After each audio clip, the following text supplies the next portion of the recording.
ಅಷ್ಟೇ. ಅವ್ರು ಕೇಳ್ತಾ ಇರೋದು ಏನಂತಂದ್ರೆ ನಿಮ್ಮ ಜಮೀನಲ್ಲಿ ಇಷ್ಟು ಕಾರ್ಬನ್ ಅಂದ್ರೆ ಜಮಾ ಆಗಿದೆ, ಅದಕ್ಕೆ ನಮ್ಗೆ ಇಷ್ಟೊಂದು ದುಡ್ಡು ಕೊಡಿ ಅಂತ 50% ಕೊಡಿ ಅಂತ ಅವ್ರು ಕೇಳ್ತಾ ಇದ್ದಾರೆ. ಹೇಗೆ ಅದನ್ನ ಲೆಕ್ಕಾಚಾರ ಹಾಕೋದು ಅಂತ ಹೇಳಿ ಸುದೀಶ್ ಶೇಷಾದ್ರಿ ಅವರು ತುಂಬಾ ಚೆನ್ನಾಗಿ ಅದನ್ನ ವಿವರಣೆ ಕೊಟ್ಟಿದ್ದಾರೆ. ಈಗ ನಾವೇನಪ್ಪ ಮಾಡ್ಬೋದು ಅಂತಂದ್ರೆ, ಕೆಲವೊಂದು ಪ್ರಶ್ನೆ ಇತ್ತು, ಅವ್ರು ಯಾರು ಇಲ್ಲ ಇವಾಗ, ಅಲ್ಲಿ 1, 2 ಎಲ್ಲ ಪ್ರಶ್ನೆ ಇತ್ತು. ಇಲ್ಲಿ ಕೆಮಿಕಲ್ ಫಾರ್ಮರ್ಸ್ ನೋಡಿ, ನಿಮ್ಗೆ ಕೃಷಿ ಕ್ರಮನೇ ಬೇರೆ.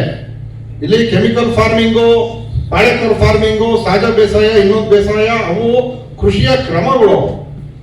ಇಲ್ಲಿ ನಾವು ಮಾತಾಡ್ತಾ ಇರೋದು ಕಾರ್ಬನ್ ಕ್ರೆಡಿಟ್. ಅಂದ್ರೆ ನಿಮ್ಗೆ ಸಹಜ ಬೇಸಾಯದಲ್ಲೂ ಕಾರ್ಬನ್ ಕ್ರೆಡಿಟ್ ಆಗ್ತದೆ, ರಾಸಾಯನಿಕ ಕೃಷಿಲೂ ಆಗ್ತದೆ, ಎಲ್ಲಾ ಕೃಷಿಲೂ ಆಗ್ತದೆ. ಸುದೀಶ್ ಶೇಷಾದ್ರಿ ಅವರು ಆ ವಿಚಾರನ ಇಲ್ಲಿ ಒಂದು ವರ್ಡ್ ಹೇಳಲಿಲ್ಲ, ಬೇರೆ ನೆಲ ಅಂದ್ರೆ ಹೆಂಗೆ ಡೆಪಾಸಿಟ್ ಆಗ್ತದೆ ಅಂತ ಹೇಳಿದ್ರು. ಪಾಪ ಅವರೇ ಕೊಟ್ಟಿರೋಂಥ ರಿಪೋರ್ಟ್ ಅಲ್ಲಿ, ಅವರ ಕೊಟ್ಟಿರೋ ರಿಪೋರ್ಟ್ ಪ್ರಕಾರ ಇವತ್ತು ಏನು ನಮ್ಮ 177 ಮಿಲಿಯನ್ ಹೆಕ್ಟರ್ಸ್, 177 ಮಿಲಿಯನ್ ಹೆಕ್ಟರ್ ನಮ್ಮ ಭಾರತ ದೇಶದ ಕೃಷಿ ಪ್ರದೇಶ ಏನಿದೆ, 177 ಮಿಲಿಯನ್ ಹೆಕ್ಟರ್ ಅಲ್ಲಿ ಏನು ನಮ್ಮ ಸುಮಾರು ಇವತ್ತು ನಮ್ಮ ಭಾರತದ ಎಮಿಷನ್ಸ್ 4 ಗಿಗಾ ಟನ್ಸ್ ಅಂತ ಹೇಳ್ತಾರೆ. Correct sir? 4 ಗಿಗಾ ಟನ್ಸ್ ಅಷ್ಟು ಎಮಿಷನ್ಸ್ ಇದೆ. ನಮ್ಮ ಕೃಷಿ ಕ್ಷೇತ್ರದಲ್ಲಿ 1.2 giga tons, correct sir? 1.2 giga tons ಅಷ್ಟು ನಮ್ಮ ಅಗ್ರಿಕಲ್ಚರ್ ಲ್ಯಾಂಡ್ ಅಲ್ಲಿ ಒಂದು ಏನು 177 ಮಿಲಿಯನ್ ಹೆಕ್ಟರ್ಸ್ ಅಲ್ಲಿ ಒಂದು 1.2 ಗಿಗಾ ಟನ್ಸ್ ಅಷ್ಟು ಕಾರ್ಬನ್ ಸೀಕ್ವೆನ್ಸ್ ಆಗ್ತಾ ಇದೆ. ಆ ಪ್ರಕಾರ ನಮ್ಮ ಮೈಕಿಲ್ಲ, ಆ ಪ್ರಕಾರ ಇವತ್ತು ಏನು ಸುದೀಶ್ ಶೇಷಾದ್ರಿ ಅವರು ಇನ್ನೊಂದು ಚೆನ್ನಾಗಿ ಹೇಳಿದ್ರು, ಇದು ಗ್ಲೋಬಲ್, ಇದಕ್ಕೆ ಗ್ಲೋಬಲ್ ಪ್ರೈಸ್ ಫಿಕ್ಸ್ ಆಗ್ಬೇಕು. ಯಾಕೆಂತಂದ್ರೆ ಈಗ ಮಂಡ್ಯದಲ್ಲಿ ರೈತ ಬೆಂಕಿ ಹಾಕಿದ್ರು, ಕಬ್ಬು ಸೋಕಿಗೆ ಬೆಂಕಿ ಹಾಕಿದ್ರು, ಅಲ್ಲಿ ಚೈನಾಗೂ ಕಾರ್ಬನ್ ಡೈಆಕ್ಸೈಡ್ ಹೋಯ್ತದೆ. ಚೈನಾದವ್ರು ಮಾಡಿದ್ರು ಇಲ್ಲಿ ಮಂಡ್ಯ ರೈತರಿಗೂ ಅನಾನುಕೂಲ ಆಗೇ ಆಗ್ತದೆ. ಇವತ್ತು ಏನಾಗ್ತಾ ಇದೆ, ಈ ಗ್ಲೋಬಲ್ ಏನು ನಾವು ಕರಿತಾ ಇದೀವಿ, ಹವಾಮಾನ ಬದಲಾವಣೆ ಏನ್ ಕರಿತಾ ಇದೀವಿ, ಕ್ಲೈಮೇಟ್ ಚೇಂಜ್ ಅಂತ ಏನ್ ಕರಿತಾ ಇದೀವಿ, ನಮ್ಮ ಸುದೀಶ್ ಶೇಷಾದ್ರಿ ಅವರು ರಿಪೋರ್ಟ್ ಕೊಟ್ಟಿರೋ ಪ್ರಕಾರ ಅತಿಯಾದ ಮಳೆ, ಅತಿಯಾದ ಬರಗಾಲ, ಅತಿವೃಷ್ಟಿ, ಅನಾವೃಷ್ಟಿಯಿಂದ ನಮ್ಮ ಕ್ರಾಪ್ ಲಾಸ್, ಅಂದ್ರೆ ಈ ಕ್ಲೈಮೇಟ್ ಚೇಂಜ್ ಇಂದ ಕ್ರಾಪ್ ಲಾಸ್ ಸುಮಾರು ನಮಗೆ 5 ಲಕ್ಷ ಕೋಟಿ ರೂಪಾಯಿ ಪ್ರತಿ ವರ್ಷ, 5 lakh crores ಅಷ್ಟು ನಮಗೆ ಕ್ರಾಪ್ ಮೇಲೆ ಲಾಸ್ ಆಗ್ತಾ ಇದೆ. ಅದು ನಿಮ್ಗೆ ಡಿಸೀಸ್ ಬರ್ತಾ ಇರ್ಬೋದು, ಯಾಕೆಂತಂದ್ರೆ ಉಷ್ಣಾಂಶ ಏರಿಕೆ ಆದಾಗ ಹೂವೆಲ್ಲ ಉದುರು ಹೋಗುವಂಥದ್ದು, ಯಾವ್ದೋ ಒಂದು ಕೀಟ ಬಂದು ದಾಳಿ ಮಾಡೋಂಥದ್ದು, ಅತಿಯಾದ ಚಳಿ, ಅತಿಯಾದ ಬಿಸಿ, ಅತಿಯಾದ ಮಳೆ, ಅತಿಯಾದ ಇದರಿಂದ ಎಲ್ಲ ಹೇಳಿ ನಮಗೆ ಕ್ರಾಪ್ ಲಾಸ್ ಏನಾಗ್ತಾ ಇದೆ, ಸುಮಾರು ಒಂದು ವರ್ಷಕ್ಕೆ 5 ಲಕ್ಷ ಕೋಟಿ ರೂಪಾಯಿ ಅಷ್ಟು ಈ ಹವಾಮಾನ ಬದಲಾವಣೆಯಿಂದ ಈ ಕಾರ್ಬನ್ ಈ ಗ್ರೀನ್ ಹೌಸ್ ಗ್ಯಾಸಸ್ ಅಂತ ಏನ್ ಹೇಳ್ತೀವಿ, ಹಸಿರು ಮನೆ ಅನಿಲಗಳ ಹೊರಸೂಸುವಿಕೆಯಿಂದ ಇಷ್ಟು ನಮ್ಗೆ ಎಫೆಕ್ಟ್ ಆಗ್ತಾ ಇದೆ. 5 ಲಕ್ಷ ಕೋಟಿಯಷ್ಟು ಎಫೆಕ್ಟ್ ಆಗ್ತಾ ಇದೆ. ಅದನ್ನು ನಾವು ಏನ್ ಮಾಡಬೇಕು, ಅದನ್ನು ನಾವು ಈ ಬೇಡಿಕೆಯಲ್ಲಿ ಇಡಬೇಕಾಗ್ತದೆ. ಅಂದ್ರೆ ಏನು ಈ ಇದರಿಂದ ನಮಗೆ ನಷ್ಟ ಆಗ್ತಾ ಇದೆ, ಆ ನಷ್ಟದ ಹಣನ ಈ ಹವಾಮಾನ ಬದಲಾವಣೆ ನಿಧಿ ಅಂತ ಏನ್ ಹೇಳ್ತಾ ಇದೀವಿ, ಕ್ಲೈಮೇಟ್ ಚೇಂಜ್ ಫಂಡ್, ಆ ಕ್ಲೈಮೇಟ್ ಚೇಂಜ್ ಫಂಡ್ ಇಂದ ಈ ರೈತರಿಗಾಗಂತ ಬೆಳೆ ನಷ್ಟನ ತುಂಬಿಕೊಡ್ಬೇಕು ಅಂತ ಹೇಳಿ ಅದನ್ನು ಒಂದು ಆಗ್ರಹ ಮಾಡಬೇಕಾಗ್ತದೆ. ಆಮೇಲೆ ಇನ್ನೊಂದು ಅವರು ಚೆನ್ನಾಗಿ ಹೇಳಿದ್ರು, ದಯಮಾಡಿ ತಿಳ್ಕೊಬೇಕು, ನಾವು ಇಲ್ಲಿ ಕೆಮಿಕಲ್ ಫಾರ್ಮಿಂಗು ಇನ್ನೊಂದು ಆಕ್ಚುಲಾಗಿ ಎಲ್ಲಾನು ಚೇಂಜ್ ಮಾಡ್ಕೊಳ್ಳೋಣ. ನಾವು next regenerative agriculture, agro forestry ಎಲ್ಲಾನು ನಾವು ಹಂತವಾಗಿ ನಾವು ಚೇಂಜ್ ಮಾಡ್ಕೊಬೇಕು. ಒಂದೇನು ಅರ್ಥ ಮಾಡ್ಕೊಬೇಕು ಅಂತಂದ್ರೆ ನೋಡಿ, ಇವತ್ತು ನಮ್ಮ ಅಗ್ರಿಕಲ್ಚರ್, ನಾವು ಏನಕ್ಕೆ ಅಗ್ರಿಕಲ್ಚರ್ ಮಾಡ್ತಾ ಇದೀವಿ, ಫುಡ್ಗೋಸ್ಕರ ಅಗ್ರಿಕಲ್ಚರ್ ಮಾಡ್ತಾ ಇದೀವಿ. ಫುಡ್ ಮೇಲೆ ಫುಡ್ ಬೆಳೆಯೋಕ್ಕೋಸ್ಕರ, ಆಹಾರಕ್ಕೋಸ್ಕರ ನಾವು ಅಗ್ರಿಕಲ್ಚರ್ ಮಾಡ್ತಾ ಇದೀವಿ. ಅವ್ರು ಏನ್ ಹೇಳ್ತಾರೆ ಅಂತ ಅಂದ್ರೆ, ನಮ್ಮ ಏನು ಈಗ ಎಮಿಷನ್ಸ್ ನ, ಕಾರ್ಬನ್ ಡೈಆಕ್ಸೈಡ್ ಎಮಿಷನ್ಸ್ ನ ವೆಹಿಕಲ್ಸ್ ಮೇಲೆ ಹಾಕ್ತಾರೆ. ಅಂದ್ರೆ ನೀವು ಸ್ಕೂಟರ್ ಓಡಿಸ್ತಾರೋ, ಕಾರ್ ಓಡಿಸ್ತಾರೋ, ಇನ್ನೊಂದ್ರ ಮೇಲೂ ವೆಹಿಕಲ್ ಎಮಿಷನ್ಸ್ ನ ಹಾಕ್ತಾರೆ. ಅಂದ್ರೆ ಕಂಪ್ನಿ ಮೇಲೆ ಹಾಕಲ್ಲ, ಅದನ್ನ ಆಯಿಲ್ ಕಂಪ್ನಿ ಮೇಲೆ ಹಾಕಲ್ಲ ಅದನ್ನ, ಅಲ್ವೇ? ಆಯಿಲ್ ಕಂಪ್ನಿ ಮೇಲೆ ಹೇಳಿದ್ನಲ್ಲ, ಯಾರು ಪೆಟ್ರೋಲ್ ಡೀಸೆಲ್ ತಯಾರಿಸ್ತಾನೆ ಆ ಕಂಪ್ನಿ ಮೇಲೆ ಹಾಕಲ್ಲ.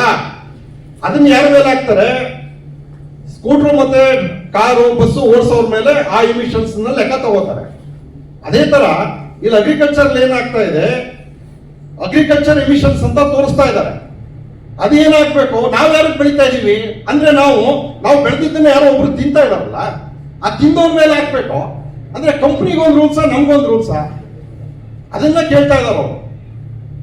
ಅಂದ್ರೆ ಹೆಚ್ಚು ಕಡಿಮೆ ಒಬ್ಬ ಮನುಷ್ಯ ಇವತ್ತೇನು ಅಂದ್ರೆ ಅವನು ಇವತ್ತು ಊಟ ಮಾಡಿ ಅವ್ನ ಮೆಟಾಬಾಲಿಸಮ್ ಏನು ಚಯಾಪಚಯ ಕ್ರಿಯೆ ಅಂತ ಹೇಳ್ತೀವಿ, ಒಂದು ವಾರ್ಷಿಕವಾಗಿ ಅವರ ವರದಿ ಕೊಟ್ಟಿರೋ ಪ್ರಕಾರ ಒಂದು 500 kgs 560 kgs I think 540 kgs ಅಂದ್ರೆ ಒಂದು ವರ್ಷಕ್ಕೆ 540 kg ಅಷ್ಟು ಕಾರ್ಬನ್ ಡೈಆಕ್ಸೈಡ್ ಅನ್ನ ನಮ್ಮ ಮೆಟಾಬಾಲಿಸಮ್ ಏನು ಒಂದು ವಾರ್ಷಿಕವಾಗಿ ಆಗ್ತದೆ. ಅಂದ್ರೆ ಅದನ್ನ ಕಂಪನಿಯವರು ಆಯಿಲ್ ಮೇಲೆ ಹೆಂಗೆ ಹಾಕಲ್ವೋ ಅದೇ ತರ ಹೇಳಲ್ಲ, ಹಾಗಾದ್ರೆ ಮನುಷ್ಯನ ಮೇಲೆ ಹಾಕೋಣ ಅದನ್ನ. ಅಂದ್ರೆ ಅಗ್ರಿಕಲ್ಚರ್ ನಲ್ಲಿ ಆಗಂತ ಎಮಿಷನ್ಸ್ ಗಳನ್ನ ದಯಮಾಡಿ ಅಗ್ರಿಕಲ್ಚರ್ ಫೀಲ್ಡ್ ಮೇಲೆ ಅದನ್ನ ತೋರಿಸಬಾರ್ದು ಅನ್ನೋದು ನಮ್ಮ ಆಗ್ರಹ ಆಗಿರ್ಬೇಕು ಅಲ್ವೇ.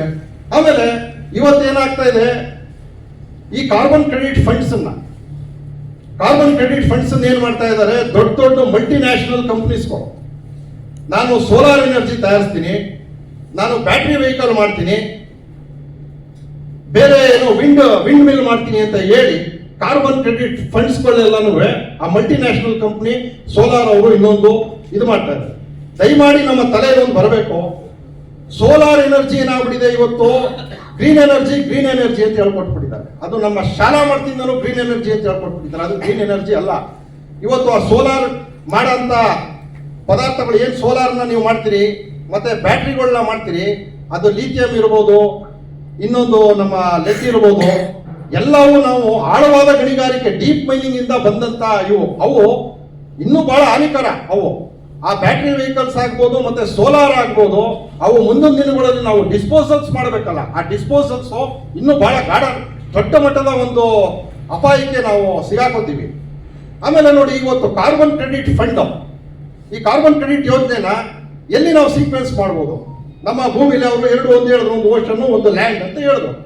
ಇವತ್ತು ಲ್ಯಾಂಡನ್ನ ನಾವು ತಗೋತು ಅಂತಂದ್ರೆ ರೈತರ ಹತ್ರ ಎಷ್ಟು ಭೂಮಿ ಇದೆ? 55% ಭೂಮಿ ನಮ್ಮ ಹತ್ರ ಇದೆ. ಲ್ಯಾಂಡ್ ಹೋಲ್ಡಿಂಗ್ ಯಾರ ಹತ್ರ ಇದೆ? 55% ಲ್ಯಾಂಡ್ ಹೋಲ್ಡಿಂಗು ರೈತರ ಹತ್ರ ಇದೆ. ಇವತ್ತು ಇನ್ನು ಒಂದು 25% ಕಾಡಿದೆ, ಅಂದ್ರೆ 80%. ಅಂದ್ರೆ ಕಾಡು ಬಿಟ್ಬಿಡಿ, ಅದು ಸರ್ಕಾರದ್ದು ಅಂತಂದ್ರೆ ಇನ್ನು 55% ಜನ ಏನು ಫಾರ್ಮರ್ಸ್ ಇದ್ದಾರೆ, ಆ ಫಾರ್ಮರ್ಸ್ ಅನ್ನ ಬಿಟ್ಟು ನಾವು ಕಾರ್ಬನ್ ಕ್ರೆಡಿಟ್ ನ ಮಾಡಕ್ ಆಗ್ತದ? ಅಂದ್ರೆ ಆ ಫಾರ್ಮರ್ಸ್ ಅನ್ನ ಜೊತೆಲಿ ಇಟ್ಕೊಂಡು ಸರ್ಕಾರಗಳು ಈ ಕಾರ್ಬನ್ ಕ್ರೆಡಿಟ್ ಅಂತ ಯೋಜನೆಗಳನ್ನ ಮಾಡಬೇಕೇ ಹೊರತು ಬೇರೆ ಯಾರೋ ಒಂದು 4-5 ಮಲ್ಟಿನ್ಯಾಷನಲ್ ಅವರು ಅವರ ಜೊತೆ ನಾವು ಒಪ್ಪಂದ ಮಾಡಿಕೊಂಡು ನಾವು ಕ್ಲೈಮೇಟ್ ಚೇಂಜ್ ಅನ್ನ ತಡಿತೀವಿ ಅನ್ನೋದಿದೆಯಲ್ಲ, ಅದು ದೊಡ್ಡ ಮೂರ್ಖತನ ಅದು. ಆಮೇಲೆ ಇವತ್ತು ಕ್ಲೈಮೇಟ್ ಚೇಂಜ್ ಇಂದ ಫಸ್ಟ್ ಆಫ್ ಆಲ್ ಸಫರ್ ಆಗ್ತಾ ಇರೋನು ಯಾರು? ರೈತ ಸಫರ್ ಆಗ್ತಾ ಇದ್ದಾನೆ. ಅದರಿಂದ ಹೇಳಿದ್ನಲ್ಲ, ಆ ಕ್ಲೈಮೇಟ್ ಚೇಂಜ್ ಫಂಡು ಏನ್ ಸಫರಿಂಗ್ ಆಗ್ತಾ ಇದ್ದಾನೆ, ಆ ಸಫರಿಂಗ್ ಲಾಸುವೇ ಸರ್ಕಾರದಿಂದ ಕೊಡಂಗ್ ಆಗ್ಬೇಕು. ಮತ್ತೆ ಈ ಕಾರ್ಬನ್ ಕ್ರೆಡಿಟ್ ಎಲ್ಲಿಂದ ಮಾಡ್ತಾ ಇದ್ದಾನೆ ಆಗ್ಬೇಕು. ಇವತ್ತು ಹೇಳಿದ್ನಲ್ಲ, ಇವತ್ತೇನ್ ಕೆಮಿಕಲ್ ಫಾರ್ಮಿಂಗ್ ಅಲ್ಲಿ 177 ಹೆಕ್ಟೇರ್ನಲ್ಲಿ 1.2 ಗಿಗಾಟನ್ಸ್ ಎಮಿಷನ್ಸ್ ನಾವು ಏನು ಸೀಕ್ವೆನ್ಸ್ ಮಾಡ್ತಾ ಇದೀವಿ, ಅದರ ಪ್ರಕಾರ ಅವರ ವರದಿಲಿ ಹೇಳ್ತಾ ಇದ್ದಾರೆ ಸುಮಾರು 1 ಎಕರೆಗೆ 22,000 ರೂಪಾಯಿ. ಇವತ್ತನ್ನ ಇದಕ್ಕೆ 1 ಎಕರೆಗೆ 22,000 ರೂಪಾಯಿ ಕೊಡಬೇಕು ಅಂತ ಹೇಳಿ ಅವರು ಪ್ರತಿಪಾದನೆ ಮಾಡ್ತಾ ಇದ್ದಾರೆ ಅಲ್ವಾ? 22,000 ರೂಪಾಯಿ ಪ್ರತಿಪಾದನೆ ಮಾಡ್ತಾರೆ. ಆಮೇಲೆ ಇದು ದೊಡ್ಡದಲ್ಲ. ಆಮೇಲೆ ನಾನು ಹೇಳಕ್ ಹೊರಟಿರೋದು ಏನು ಅಂತ ಅಂದ್ರೆ, ಇವತ್ತು ಒಂದು ಕಂಪ್ನಿ ಯಾವುದೋ ಬಂತು ಅಲ್ವಾ, ಈಗ ಮುಂದೆ ಈ ತರ ಸಾಕಷ್ಟು ಕಂಪ್ನಿಗಳು ಇನ್ನು ಬರ್ತಾ ಹೋಗ್ತದೆ, ನಾನು ಮಾಡ್ತೀನಿ ಅಂತ ನೋಡಿ. ಇವತ್ತು ಈಗ ಎಲ್ಲ ನೀವೆಲ್ಲ ಡ್ರಿಪ್ ಏಜೆನ್ಸಿ ಹಾಕ್ಸ್ಕೊಂಡಿದ್ದೀರಲ್ವಾ? ಯಾರ ಹತ್ರ ಹಾಕ್ಸ್ಕೊಂಡಿದ್ದಾರೆ? ಯಾರೊಬ್ಬ ಕಂಪ್ನಿ ಸರ್ಕಾರದಿಂದ ಅನುಮೋದಿತವಾದ ಕಂಪ್ನಿ ಅಲ್ವೇ? ಯಾರೋ ನಿಮ್ ತೋಟಗಾರಿಕೆಗೋ ಎಲ್ಲ ಈ ಕೃಷಿ ಇಲಾಖೆಗೆ ಹೋದ್ರೆ ಅವ್ರು ಕೊಡ್ತಾರೆ, ಇದು ಸರ್ಟಿಫೈಡ್ ಕಂಪನೀಸ್ಗಳು ಅಲ್ವಾ ಸರ್? ಇವರು ಸರ್ಟಿಫೈಡ್ ಕಂಪನೀಸ್, ಇವ್ರ ಹತ್ರ ಮಾತ್ರ ನೀವು ಡ್ರಿಪ್ ಹಾಕ್ಸ್ಕೊಬೇಕು, ಸಬ್ಸಿಡಿ ಕೊಡ್ತೀವಿ ಅಂತ ಹೇಳ್ತಾರೆ. ಅಂದ್ರೆ ಯಾವ್ದೋ ಈಗ ಬೀಜ ತಗೊಬೇಕು, ನೀವು ಆ ಬೀಜ ತಗೊಬೇಕು ಅಂದ್ರೆ ಏನು, ಇಂತಹ ಸರ್ಟಿಫೈಡ್ ಯಾವ್ದೋ ಸೀಡ್ ಏಜೆನ್ಸಿ ಅಂತ ಕೊಟ್ಟಿರ್ತಾರೆ. ಆಮೇಲೆ ನೀವು ಗಿಡ ತಗೊಂಡ್ಬರ್ಬೇಕು ಅಂತಂದ್ರೆ ಯಾವ್ದೋ ಕೋಕೋನಟ್ ಬೋರ್ಡ್ ಇಂದ ಒಂದು ಟೆಸ್ಟ್ ಹೊಡೆದಿರ್ತಾರೆ, ಇಂಥ ಕಡೆಯಿಂದ ನಾವು ಗಿಡ ತಗೊಂಡ್ಬರ್ಬೇಕು ಅಂತ ಅಲ್ವಾ ಸರ್? ಇಷ್ಟು ಒಂದು ದೊಡ್ಡ ಸಣ್ಣಕ್ಕೆಲ್ಲಾನು ಒಂದು ಏಜೆನ್ಸಿ ಮಾಡ್ಕೊಂಡಿದೀವಿ, ಒಂದು ಬಾಂಡಿಂಗ್ ಕಟ್ಕೊಂಡಿದೀವಿ, ಒಂದು ನೀತಿನ ಮಾಡ್ಕೊಂಡಿದೀವಿ. ಇದಕ್ಕೆ ನಾವು ಮಾಡಬೇಕೋ ಬಿಡ್ಬೇಕು? ಇದಕ್ಕೆ ಸರ್ಕಾರ ಮಧ್ಯ ಪ್ರವೇಶ ಮಾಡಬೇಕೋ ಬಿಡ್ಬೇಕು ಅಲ್ವಾ? ಯಾರು ಮಾಡ್ಬೇಕು? ಈಗ ಕಂಪ್ನಿಯವರು ಮಾಡ್ಬೇಕು. ಅಕಸ್ಮಾತ್ ನಾವು ಕಂಪ್ನಿ ಬೇಡ ಅಂತ ಹೇಳ್ತಾ ಇದ್ದೀವಿ, ಮುಂದಕ್ಕೆ ನೋಡೋಣ, ಅದನ್ನ ಮಾತಾಡೋಣ. ನಾವು ಕಂಪ್ನಿ ಬೇಡ ಅಂತ ಹೇಳ್ತಾ ಇದ್ದೀವಿ, ಕಂಪ್ನಿ ಬೇಡ, ಬೇರೆ ವ್ಯವಸ್ಥೆಗೆ ಸಾಧ್ಯತೆ ಇದ್ರೆ ಬೇರೆ ವ್ಯವಸ್ಥೆ ಮಾಡೋಣ ಅಂತ ಹೇಳ್ತಾ ಇದ್ದೀವಿ. ಅಟ್ಲೀಸ್ಟು ಕಂಪ್ನಿನೇ ಮಾಡ್ತು ಅಂತ ಇಟ್ಕೊಳ್ಳಿ, ಅಟ್ಲೀಸ್ಟ್ ಅವ್ರಿಗೆ ಒಂದು ಬಾಂಡಿಂಗ್ ಆಗಬೇಕಲ್ಲ, ಸರ್ಕಾರದಿಂದ ಸರ್ಕಾರ ಹೇಳ್ಬೇಕಲ್ಲ ನಮಗೆ. ಒಂದು ಪ್ರಶ್ನೆ. ಎರಡನೇ ಪ್ರಶ್ನೆ ಏನಪ್ಪ ಅಂತಂದ್ರೆ, ಈಗ ಯಾರೋ ಬರ್ತಾರೆ 50% ಕೊಡಿ ಅಂತ ಹೇಳ್ತಾ ಇದ್ದಾರೆ, ಯಾರೋ ಏನೋ ಹೇಳ್ತಾ ಇದ್ದಾರೆ. ನಾನು ಆ್ಯಕ್ಚುಲಾಗಿ ನಾನು ಆ ಕಂಪ್ನಿಯವ್ರನ್ನು ಇವತ್ತು ಇಲ್ಲಿ ಬನ್ನಿ ಅಂತಲೂ ದಯಮಾಡಿ ಹೇಳಿದ್ದೆ. ಅವರು ಬರ್ತೀನಿ ಅಂತ ಹೇಳಿದ್ರೆ ಏನೋ ಬಂದಿಲ್ಲ ಅವರು. ನಾವು ಕೇಳ್ತಾ ಇರೋದು 50% ಅಲ್ಲ, ನೀವು 80% ತಗೊಳ್ಳಿ. ನಿಮ್ಮ ಕೂಲಿ ಏನಿದೆ, ನಿಮ್ಮ ಶ್ರಮ ಏನಿದೆ ಅದನ್ನ ನೀವು ಹೇಳಿ. ಈಗ ನಾವು ಒಂದು ಚದರ ಮನೆ ಕಟ್ಸ್ತೀವಿ, ಒಂದು ಚದರ ಮನೆ ಕಟ್ಸಕ್ಕೆ 30,000 35,000 ಕೂಲಿ ಕೊಡ್ತೀವಲ್ಲ, ಎಲ್ಲ ಇಲ್ಲಿಂದ ಇಲ್ಲಿ ಹತ್ಕೊಂಡು ಹೋಯ್ತು ಅಂತಂದ್ರೆ 10 ರೂಪಾಯಿ ಏನೋ ಟ್ಯಾಕ್ಸಿ ಕೊಡ್ತೀವಿ ಅಲ್ವಾ. ಅಂದ್ರೆ ಎಲ್ಲದಕ್ಕೂ ಒಂದು, ಈಗ PWD SR ರೇಟು ಅದು ಇದು ಅಂತ ಎಲ್ಲದಕ್ಕೂ ಒಂದು ಚೌಕಟ್ಟು ಇದ್ದೇ ಇದೆ ಅಲ್ವಾ. ಅಂದ್ರೆ ಈ ಕಾರ್ಬನ್ ಕ್ರೆಡಿಟ್ಗೆ ಒಂದು ಚೌಕಟ್ಟನ್ನ ನಾವು ಮಾಡ್ಕೊಬೇಕು ಬೇಡ, ಮಾಡ್ಕೊಬೇಕು. ಇದನ್ನ ನಾ ಹೇಳಿದ್ದು. ಅವನು ಕಂಪ್ನಿಯವನು 50 ಅಲ್ಲ 80 ಕೇಳಲಿ, ನಿನ್ನ ಶ್ರಮ ಏನಪ್ಪ, ಇದಕ್ಕೆ ನಿನ್ನ ಬೆವರು ಏನಪ್ಪ ಅಂತ ನಾವು ಕೇಳಬೇಕು. ಅವನು ಟ್ರಾನ್ಸ್ಪರೆನ್ಸಿ ಆಗಿ ನನ್ನ ಬೆವರು ಇದು, ನನ್ನ ಸಮಯ ಇದು, ನನ್ನ ನನ್ನ ಇದು ಅನ್ನ ಹೇಳೋದನ್ನ ತೋರಿಸಿ ಅವನು ತನ್ನ ಕೂಲಿನ ಕೇಳೋಂಥದ್ರಲ್ಲಿ ಯಾವ ಆಕ್ಷೇಪಗಳು ಇಲ್ಲ. ಅವರು ಓಪನ್ ಆಗಿ ಬಂದು ಹೇಳ್ತು ಅಂತಂದ್ರೆ ನಾವು ಅದನ್ನ ಕೊಡಬಹುದು. ಆಮೇಲೆ ಈಗ ಬೆಳಗ್ಗೆಯಿಂದ ವಿಚಾರ ಮಂಡನೆ ಮಾಡಿದಂಗೆ 6 ಬೆಳೆಗಳ ಬಗ್ಗೆ ಹೇಳಿದ್ರು. ಅಂದರೆ ಪಲ್ಸಸ್ ಬಗ್ಗೆ, ಸೀರಿಯಲ್ಸ್ ಬಗ್ಗೆ ಎಲ್ಲಾನು ಹೇಳಿದ್ದಾರೆ. ಸುಮಾರು ಏನು ಹೇಳಿದ್ದಾರೆ, ಅವನೇನು ಅವರೇಜ್ ಅಂತಂದರೆ ಒಂದು ಅರ್ಧ ಟನ್ನು, ಒಂದು 3/4 ಟನ್ನು, 600 kg 400 kg ಆ ಕಡೆ ಈ ಕಡೆ ಹಾಕ್ಬೋದು. ಅವರ ತೋರಿಸಿರೋ ಪ್ರಕಾರ ಒಂದು 6 ಬೆಳೆಯಲ್ಲಿ ಒಂದು 3ರಿಂದ 3 ಟನ್, ಐ ಆಮ್ ರೈಟ್, 3ರಿಂದ 3 ಟನ್ ಅಂದರೆ ಒಂದು 6 ಬೆಳೆ ಅಂತಂದರೆ, ಈಗ ನೀವು ಒಂದು ಭತ್ತ ಬೆಳೀತಾ ಇದ್ರಿ ಅಥವಾ ರಾಗಿ ಬೆಳೆದ್ರಿ ಅಥವಾ ಜೋಳ ಬೆಳೆದ್ರಿ, ಒಂದು 4 ತಿಂಗಳು ಕ್ರಾಪ್ ಅಂತ ಇಟ್ಕೊಳ್ಳಿ. ಒಂದು 3ರಿಂದ 3 ಟನ್ನು ಕಾರ್ಬನ್ನು ನೀವು ಸೆರೆ ಹಿಡ್ದಂಗೆ ಆಯಿತು ಅಂತ ಹೇಳಿದ್ದಾರೆ. ಒಂದು ಮರ ಹೆಚ್ಚು ಕಡಿಮೆ 5 ಟನ್ ಹೇಳಿದ್ದಾರೆ. ಒಂದು ಟ್ರೀ 30 ವರ್ಷದ ಒಂದು ಟ್ರೀ ಒಂದು 5 ಟನ್ನು ಕಾರ್ಬನ್ ಸೀಕ್ವೆನ್ಸ್ ಮಾಡ್ತದೆ ಅಂತ ಹೇಳಿದ್ದಾರೆ. ಅಂದರೆ ಪ್ರತಿಯೊಂದು ಬೆಳೆಯ ಲೆಕ್ಕಾಚಾರಗಳಿವೆ. ಅಂದರೆ ನಿಮಗೆ ಎಣ್ಣೆಕಾಳು ಇರ್ಬೋದು, ಬೇಳೆಕಾಳು ಇರ್ಬೋದು, ಮರ ಆಧಾರಿತ ಬೆಳೆಗಳಿರ್ಬೋದು, ಎಲ್ಲದಕ್ಕೂ ಏನಾಗಿದೆ, ಎಲ್ಲ ಬೆಳೆಗಳಿಗೂ ಒಂದು ಲೆಕ್ಕಾಚಾರಗಳನ್ನ ಈಗ ಆಲ್ರೆಡಿ ನಮ್ಮ ವಿಜ್ಞಾನಿಗಳು ಮಾಡಿಟ್ಟಿದ್ದಾರೆ. ಅದ್ರ ಪ್ರಕಾರ ಸರ್ಕಾರಕ್ಕೆ ಈ ವರದಿಗಳನ್ನು ನಾವು ಕೊಟ್ಟು, ನೋಡಿಯಪ್ಪ 6 ಬೆಳೆಗಳಿಗೆ ಏನು ಹೆಚ್ಚು ಕಡಿಮೆ ಇದ್ದೇ ಇರ್ತದೆ. ಈಗ ಡ್ರಿಪ್ ಸಬ್ಸಿಡಿಗೆ ಏನು ನಿಮ್ಮ ಬೌಂಡ್ರಿಗೆ ಆದಂಗೆ ಕೊಡ್ತಾನೆ ಸಬ್ಸಿಡಿನ? ಇಲ್ಲ ತಾನೆ. ಏನು ಅವನಿಗೆ ಮಾಡಿರ್ತಾನೆ 60,000 ರೂಪಾಯಿ ಒಂದು ಎಕರೆಗೆ ಅಂತ ಮಾಡಿರ್ತಾನೆ. ಅದು 80 ಆಗ್ಬೋದು, 90 ಆಗ್ಬೋದು, ಇನ್ನು ಮಿಕ್ಕಿಂತ ನೀವು ಹಾಕತ್ತೀರಿ. ಅದೇ ಥರ ನೋಡಿ 6 ಬೆಳೆಗಳಿಗೆ ಇಷ್ಟು ಒಂದು ನಿಗದಿ ಮಾಡ್ಬೋದಲ್ಲ ಸರ್. 6 ಬೆಳೆಗಳಿಗೆ ಇಷ್ಟು, ಮರ ಆಧಾರಿತ ಬೆಳೆಗಳಿದ್ರೆ ಈ ಥರ ಅಂತ ಹೇಳಿ ಅವರು ಒಂದು ನಿರ್ದಿಷ್ಟವಾದ ಒಂದು ವ್ಯಾಲ್ಯೂನ ಅಥವಾ ಒಂದು ಮಾನದಂಡಗಳನ್ನು ಫಿಕ್ಸ್ ಮಾಡಿ ನಾವು ಕೇಳ್ಬೋದು ಅನ್ನೋದು ನನ್ನ ಅಭಿಪ್ರಾಯ. ಏನು ಪ್ರತಿಯೊಂದಕ್ಕೂ ಏನು ಭಾಳ ಅದನ್ನೇನು ಕೂತ್ಕೊಂಡು ಲೆಕ್ಕಾಚಾರ ಹಾಕಿ ಅದೇನೋ ಡ್ರೋನ್ ಎಲ್ಲ ಹಿಂಗೆ ಬಿಟ್ಕೊಂಡೆಲ್ಲ ನೋಡಿ ಎಲ್ಲ ಬೇಕಾಗಿಲ್ಲ. ಅಂದರೆ ಈಗ ಸಾಯಲ್ ಕಾರ್ಬನ್ನು ಬೇರೆ, ಯಾಕಂದರೆ ಈ ವಿಚಾರ ಏನು ಅಂತಂದರೆ ನಿಮಗೆ ಜೀವದ್ರವ್ಯದಲ್ಲಿ ಆಗಂಥದ್ದು ಅಲ್ವಾ ಸರ್. ಸಾಯಲ್ ಕಾರ್ಬನ್ ಬೇರೆ ಇದೆ ನಿಮಗೆ. ಇಲ್ಲಿ ಒಟ್ಟಾರೆ ಕಾರ್ಬನ್ನನ್ನು ಅಂತಂದರೆ ಇನ್ನೊಂದು ವಿಷಯ ತಿಳ್ಕೊಳ್ಳಿ. ಒಂದು ಕಾರ್ಬನ್ ಕ್ರೆಡಿಟ್ ಅಂತ ಅಂದರೆ ವಾತಾವರಣದಲ್ಲಿ 1 ಟನ್ ಏನಿದೆ ಗೊತ್ತಾಯ್ತಾ ಸರ್, 1 ಟನ್ ಇಂಗಾಲದ ಡೈಆಕ್ಸೈಡ್ ಏನಿದೆ, ಕಾರ್ಬನ್ ಡೈಆಕ್ಸೈಡ್ ಏನಿದೆ, ಅದನ್ನ ನಮ್ಮ ಮರ ಗಿಡಗಳು ಬೆಳೆಗಳ ಮೂಲಕ ಅದನ್ನ ನಾವು ಏನು ಸೆರೆ ಹಿಡಿತೀವಿ ಅದನ್ನ ಒಂದು ಕಾರ್ಬನ್ ಕ್ರೆಡಿಟ್ ಅಂತ ಕರಿತೀವಿ. ಅಂದರೆ 1000 kg ಕಾರ್ಬನ್ ಡೈಆಕ್ಸೈಡ್ ಅನ್ನ ನಮ್ಮ ಮರ ಗಿಡಗಳು ಬೆಳೆಗಳ ಮೂಲಕ ಸೆರೆ ಹಿಡಿಯುವಂಥದ್ದನ್ನ 1 ಟನ್ ಸೆರೆ ಹಿಡಿದ್ರೆ ಅದಕ್ಕೆ 1 ಕಾರ್ಬನ್ ಕ್ರೆಡಿಟ್ ಅಂತ ಹೇಳ್ತಾ ಇದೀವಿ. ಆ ಕಾರ್ಬನ್ ಕ್ರೆಡಿಟ್ ಅಲ್ಲಿ ಆ ಲೆಕ್ಕಾಚಾರದ ಪ್ರಕಾರ 2 ರೀತಿಯ ಲೆಕ್ಕಾಚಾರ ಇದೆ. ನೀವೇ ಹೇಳಿ ಅಂತಲೂ ಸುದೀಶ್ ಶೇಷಾದ್ರಿ ಅವರು ಅವಾಗ ನಮಗೆ ಹೇಳಿದ್ರು. ಒಂದು ಸಂಸ್ಥೆ ಏನು ಮಾಡಿದೆ ಅಂದರೆ ಅದೊಂದು ಆಗ ಅಂತ ಲೆಕ್ಕಾಚಾರ ತಗೊಂಡು ಒಂದು ಸುಮಾರು $100 ರಿಂದ $120 ಒಂದು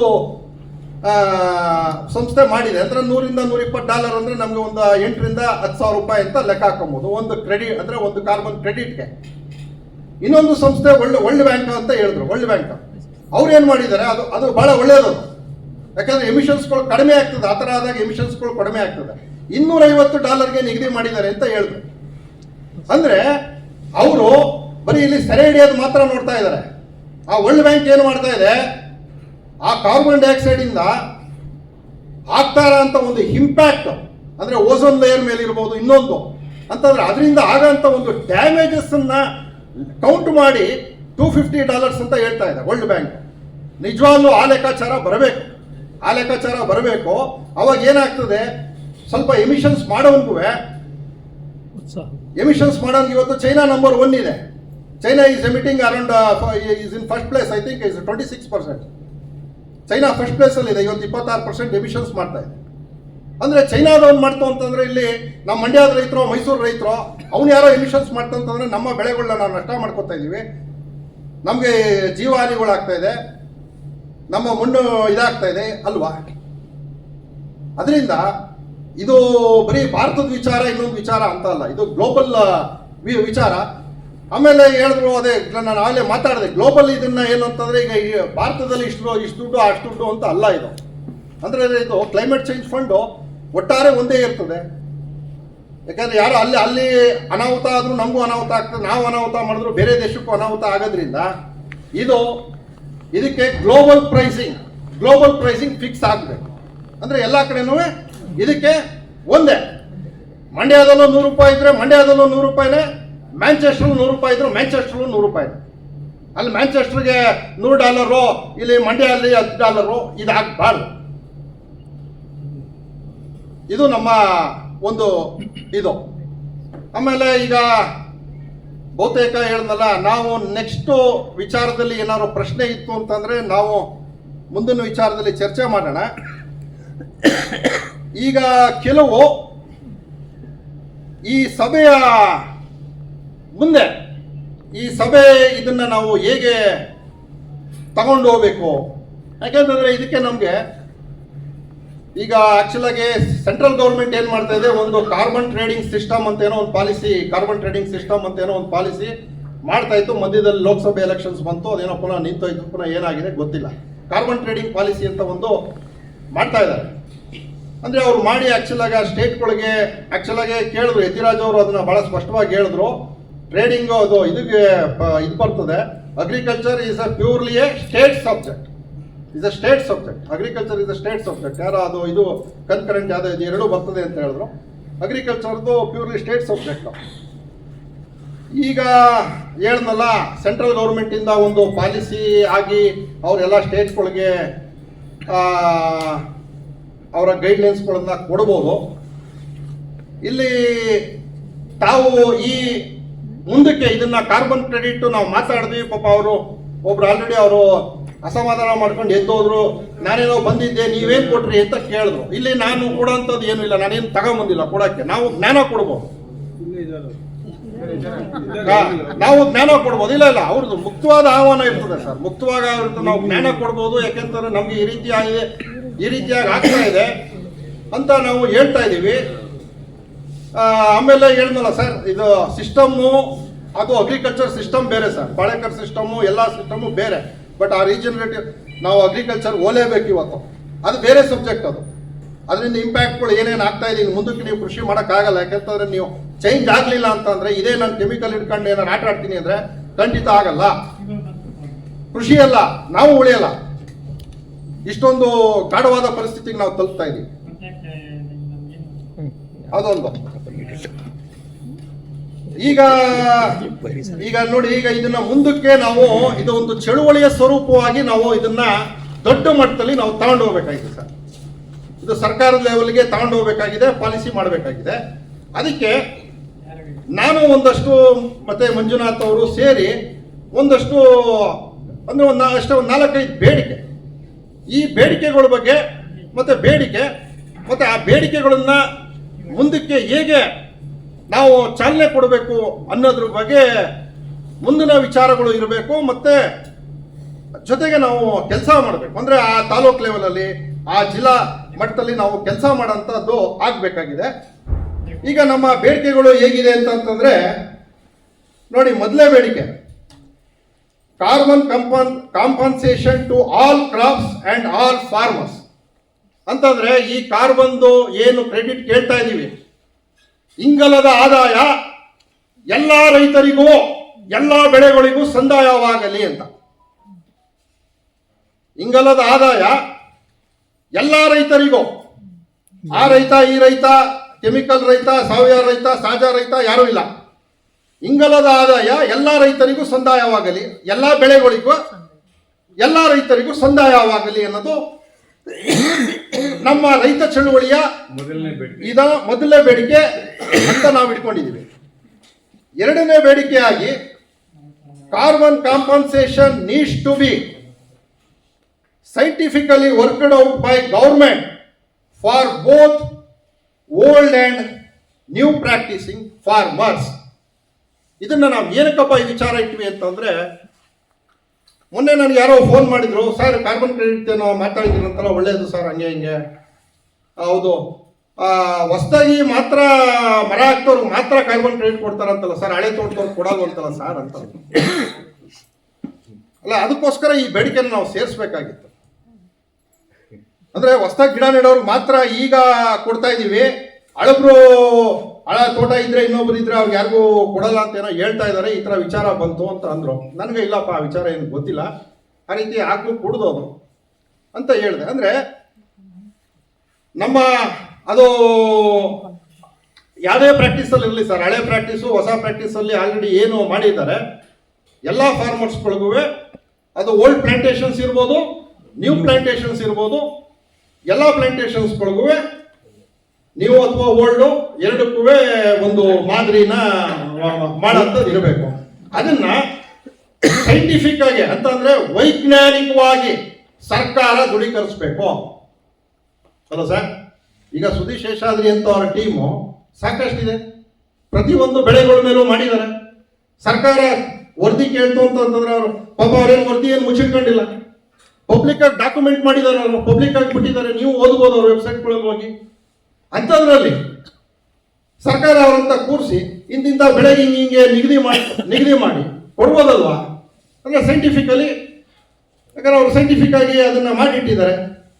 ಆ ಸೈಂಟಿಫಿಕ್ ವರದಿಗಳನ್ನು ಅವ್ರ ಹತ್ರ ಸರ್ಕಾರಗಳು ತಗೊಂಡು ಆ ಪ್ರಕಾರ ಎಲ್ಲರಿಗೂ ಮಾಡೋಂಥದ್ದು ಆಗ್ಬೇಕು ಅನ್ನೋದು ನಮ್ಮ ಎರಡನೇ ಡಿಮ್ಯಾಂಡ್.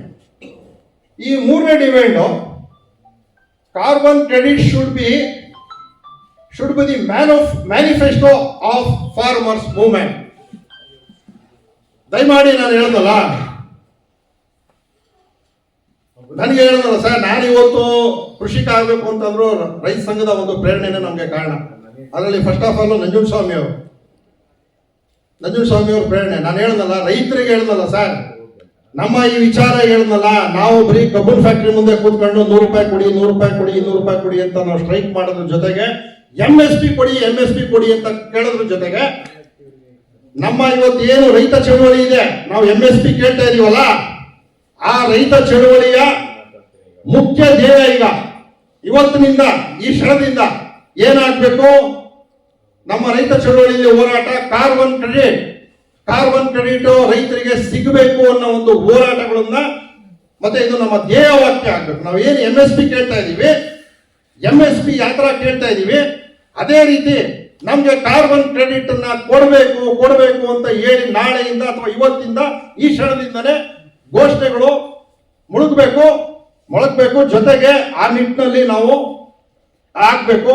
ದಯಮಾಡಿ ರೈತ ಸಂಘದ ಇವ್ರುಗಳು ಸ್ವಲ್ಪ ಇದನ್ನ, ನಾವು ಆಲ್ರೆಡಿ ರೈತ ಸಂಘಟನೆಗಳ ಜೊತೆ ಎಲ್ಲ ಮಾತಾಡಿದೀವಿ, ಅವರು ಇದನ್ನ ಮುಂದೆ ತಗೊಂಡು ಹೋಗೋಣ. ಈ ವಿಚಾರ ಮೊದಲು ಜನರಿಗೆ ಮುಟ್ಟಿಸಿ, ಯಾಕೆಂತಂದ್ರೆ ಫಸ್ಟು ಕಾರ್ಬನ್ ಕ್ರೆಡಿಟ್ ಬಗ್ಗೆ ಏನು ಅರಿವಿನೇ ಇಲ್ಲ ಅಂತಂದ್ರೆ ನಾವು ಅದ್ರ ಬಗ್ಗೆ ಕೇಳಕ್ಕಾಗಲ್ಲ ಅಂತ ಹೇಳಿರೋದ್ರಿಂದ ಕಾರ್ಬನ್ ಕ್ರೆಡಿಟ್ ಬಗ್ಗೆ ಅರಿವು ಮೂಡಿಸುವಂತ ಕೆಲಸಗಳಾಗ್ತಾ ಇದೆ. ಮುಂದಿನ ದಿನಗಳಲ್ಲಿ ಇದು ನಮ್ಮ ಮ್ಯಾನಿಫೆಸ್ಟೋ ಆಗಬೇಕು. ಆಮೇಲೆ 4ನೇ ಬೇಡಿಕೆಯಾಗಿ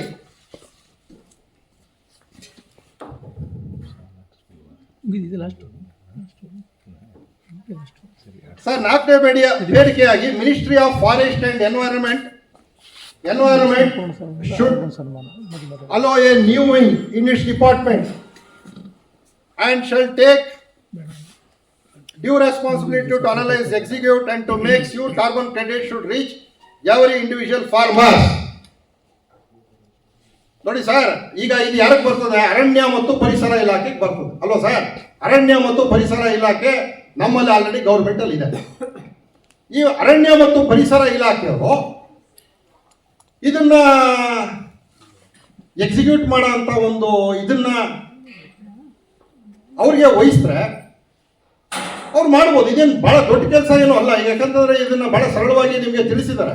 ಅರಣ್ಯ ಮತ್ತು ಪರಿಸರ ಇಲಾಖೆಯವರು ಏನು, ನಾವು ಅರಣ್ಯ ಉಳಿಸ್ಬೇಕು, ತಾಪಮಾನ ಉಳಿಸ್ಬೇಕು, ಪರಿಸರ ಉಳಿಸ್ಬೇಕು, ಮಾತಾಡೋದಲ್ಲ, ಇತ್ತಾನು ಮಾಡಬೇಕಾಗಿದೆ. ಮಾತಾಡೋದ್ರಿಂದ ಏನೂ ಆಗಲ್ಲ. ಅರಣ್ಯ ಮತ್ತು ಪರಿಸರ ಇಲಾಖೆಯ ಜವಾಬ್ದಾರಿನೇ ಇದು.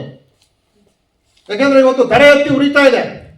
ಧರೆ ಎತ್ತಿ ಉರಿತಾರೆ ಅಂತಂದ್ರಲ್ಲಿ ಈ ಕಾರ್ಬನ್ ಕ್ರೆಡಿಟ್ ಅವ್ರು ಕೆಲಸ ಮಾಡಲಿಲ್ಲ ಅಂತಂದ್ಮೇಲೆ ಸುಮ್ಮನೆ ಅರಣ್ಯ ಮತ್ತು ಪರಿಸರ ಇಲಾಖೆ ಅಂತ ಬೋರ್ಡ್ ಹಾಕೊಂಡು ಸುಮ್ಮನೆ ಕೂತಿರೋದು ಬದಲು ಸುಮ್ಮನೆ ಎದ್ದು ಹೋಗೋದು ಒಳ್ಳೆಯದು. ಅರಣ್ಯ ಮತ್ತು ಪರಿಸರ ಇಲಾಖೆ ಇದನ್ನ ಆ ವಿಂಗ್ ಅಂದ್ರೆ ಇದಕ್ಕೆ ಅದೊಂದು ಸಪರೇಟ್ ಏನು ಅರಣ್ಯ ಮತ್ತು ಪರಿಸರ ಇಲಾಖೆಯಲ್ಲಿ ಇದಕ್ಕೆ ಒಂದು ಪ್ರತ್ಯೇಕವಾದ ಒಂದು ಡಿಪಾರ್ಟ್ಮೆಂಟ್ ಓಪನ್ ಆಗಬೇಕು. ಅಂದ್ರೆ ಕಾರ್ಬನ್ ಕ್ರೆಡಿಟ್ ಬಗ್ಗೆ ಪ್ರತ್ಯೇಕವಾಗಿ ಒಂದು ವಿಂಗ್ ಓಪನ್ ಆಗಬೇಕು. ಆ ವಿಂಗ್ ಮೂಲಕ ಇದನ್ನ ಕೆಲಸ ಮಾಡೋಂಥದ್ದು ಆಗಬೇಕು. ಇಂದು ಮುಂದಿನ ವಿಚಾರ ಅಂದ್ರೆ ಅವರು ಅರಣ್ಯ ಮತ್ತೆ ಪರಿಸರ ಇಲಾಖೆ ಇಷ್ಟು ಸೀಕ್ವೆನ್ಸ್ ಆಯ್ತು, ಇನ್ನೊಂದಾಯ್ತು ಅಂತ ಹೇಳಿ ಅವರು ಟೆಕ್ನಿಕಲ್ ಆಗಿ ಏನೇನು ಮಾಡಬೇಕು ಅದನ್ನ ಮಾಡ್ತಾರೆ. ನೆಕ್ಸ್ಟ್ ರೈತನಿಗೆ ಹೆಂಗಪ್ಪ ದುಡ್ಡು ಕೊಡೋದು ಅಲ್ಲ ಸರ್? ಈಗೆಲ್ಲ ಎಲ್ಲ ತರ ದುಡ್ಡು ನಮಗೆ ಏನೇನೋ ಬರ್ತಾ ಇದೆ.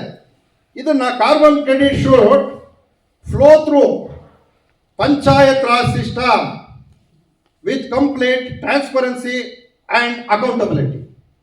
ನಮ್ಮಲ್ಲೆಲ್ಲ ಪಂಚಾಯತ್ ಇದೆ ಅಲ್ಲ, ಕೋಆಪರೇಟಿವ್ ಮೂವ್ಮೆಂಟ್ ಅಲ್ಲ, ಹಾಲಿಗೆಲ್ಲ ಚೆನ್ನಾಗಿ ಕೊಡ್ತಾರಲ್ಲ ಸರ್. ಹಾಲು ಕರೆದವ್ರಿಗೆಲ್ಲ ಏನು ಪ್ರೋತ್ಸಾಹನ 4 ದಿನ ನಿಂತೋ ಇರಬೇಕು, ಬರ್ತದೆ ಅಲ್ಲ ಸರ್? ಕೋಆಪರೇಟಿವ್ ಮೂವ್ಮೆಂಟ್ ಅಲ್ಲಿ ಅಥವಾ ನಮ್ಮ ಪಂಚಾಯತ್ ರಾಜ್ ಸಿಸ್ಟಮ್ನಲ್ಲಿ ಅರಣ್ಯ ಇಲಾಖೆಯವರು ನಿಮಗೆ ಏನೋ ಮಾಡಿ ಕೊಡ್ತಾರೆ, ಇಷ್ಟಿಷ್ಟು ಇಂತಿಂತ ಇವ್ರಿಗೆ ಅಂತ. ಪಂಚಾಯತ್ ರಾಜ್ ಸಿಸ್ಟಮ್ ಮೂಲಕ, ಯಾಕಂದ್ರೆ ಇಂತಿಂತ ಊರಲ್ಲಿ ಇಂತಿಂತ ರೈತ ಇದ್ದಾನೆ, ಪಂಚಾಯತ್ ರಾಜ್ ಸಿಸ್ಟಮ್ ಮೂಲಕ ಅವನ ಅಕೌಂಟ್ಗೆ ಟ್ರಾನ್ಸ್ಪರೆನ್ಸಿ ಆಗಿ ಅವನು ಬಂತ ಮಾಡ್ತಾ ನೋಡಕ್ಕೆ ಅಲ್ವಾ? ಈಗ ನಾವು ಕಂಪ್ನಿಯವ್ರು ನೋಡಿಕೊಂಡು ಹೋಗಕ್ಕಾಗಲ್ಲ ಅಲ್ಲ ಸರ್? ಕಂಪ್ನಿನ ಸಿಂಗಾಪುರ್ ಅಂತಾನೆ, ಹೆಡ್ ಆಫೀಸ್ ಸಿಂಗಾಪುರ್ ಅಥವಾ ಅಮೆರಿಕ ಅಂತಾನೆ. ಒಬ್ಬ ರೈತ ಹೋಗ್ಬಿಟ್ಟು ಸಿಂಗಾಪುರ್ ಅಮೆರಿಕಾದಲ್ಲಿ ಹೋಗಿ ಅವನು ಹೆಡ್ ಆಫೀಸ್ ಜೊತೆ ಹೋಗಿ ಮಾತಾಡಕ್ಕಾಗ್ತದ? ಅಂದ್ರೆ ಅವನ ಹಣ ಸಂದಾಯ ಎಲ್ಲ ಆಗ್ಬೇಕು. ಅವನಿಗೆ ಪಂಚಾಯತ್ ರಾಜ್ ಸಿಸ್ಟಮ್ ಮೂಲಕ ಹಣ ಸಂದಾಯ ಆದಾಗ ಅವ್ನು ತಾಲೂಕ್ ಪಂಚಾಯತ್ಗೋ ಜಿಲ್ಲಾ ಪಂಚಾಯತ್ಗೋ ಅಟ್ಲೀಸ್ಟ್ DC ಹತ್ರನೋ ಇಲ್ಲ ಅಂದ್ರೆ ಗ್ರಾಮ ಪಂಚಾಯತಿಗೆ ಹೋಗ್ಬಿಟ್ಟು ನನ್ನ ಹಣ ಬಂದಿಲ್ಲ ಅಂತ ಕೇಳೋ ಅಂತ ಒಂದು ವ್ಯವಸ್ಥೆ ಆಗ್ಬೇಕು. ಅಂದ್ರೆ ಪಂಚಾಯತ್ ರಾಜ್ ಸಿಸ್ಟಮ್ ಮೂಲಕ ಅವನಿಗೆ ಹಣ ಸಂದಾಯ ಆಗಂತ ವ್ಯವಸ್ಥೆ ಜಾರಿ ಆಗಬೇಕು ಅನ್ನೋದು ನಮ್ಮ ಇವು ಬೇಡಿಕೆಗಳು. ಇದ್ರ ಬಗ್ಗೆ ನಿಮ್ಮ ಒಪ್ಪಿಗೆ ಇದೆ ಅಂತ ಹೇಳಿ ನೀವು ಹೇಳ್ಬೋದು. ಇಲ್ಲ ಅಂತಂದ್ರೆ ಇನ್ನೂ ಒಂದಷ್ಟು ಇದಕ್ಕೆ ಸೇರಿಸ್ಬೇಕು, ಇಲ್ಲ ಅಂದ್ರೆ ಇದನ್ನ ಬಿಡಬೇಕು, ಇನ್ನೇನಾದ್ರು ಮುಂದಿನ ನಿಮ್ಮ ಇದನ್ನ ಹೇಳ್ತು ಅಂತಂದ್ರೆ ಈ ನಿರ್ಣಯಗಳನ್ನ ಸರ್ಕಾರಕ್ಕೆ ಕಳಿಸಿ ಮುಂದಿನ ಒಂದು ಕ್ರಮನ ಜರುಗಿಸ್ಬೋದು ಅಂತ ಹೇಳಿ ನಾನು ಹೇಳಕ್ಕೆ ಇಷ್ಟಪಡ್ತೀನಿ ಸರ್. ಆಮೇಲೆ ಇನ್ನೊಂದು ಏನಪ್ಪ ಅಂತಂದ್ರೆ ದಯಮಾಡಿ ಇದೊಂದು ಪಾಲಿಸಿ ಆಗಬೇಕು. ಯಾಕಂದ್ರೆ ಕಂಪ್ನಿ ಜೊತೆ ಈಗ ನಾನು ಮಹೇಶ್ ಕುಮಾರ್ ಹೇಳ್ಬಿಟ್ರು ನಾನು ಸೈನ್ ಹಾಕ್ಬಿಟ್ಟೆ, ಮಂಜುನಾಥ್ ಹೇಳ್ಬಿಟ್ರು ನಾನು ಸೈನ್ ಹಾಕ್ಬಿಟ್ಟೆ, ಪ್ರಶಾಂತ್ ಜಯರಾಮ್ ಹೇಳ್ಬಿಟ್ರು ಸೈನ್ ಹಾಕ್ಬಿಟ್ಟೆ ಅಲ್ಲ ಸರ್?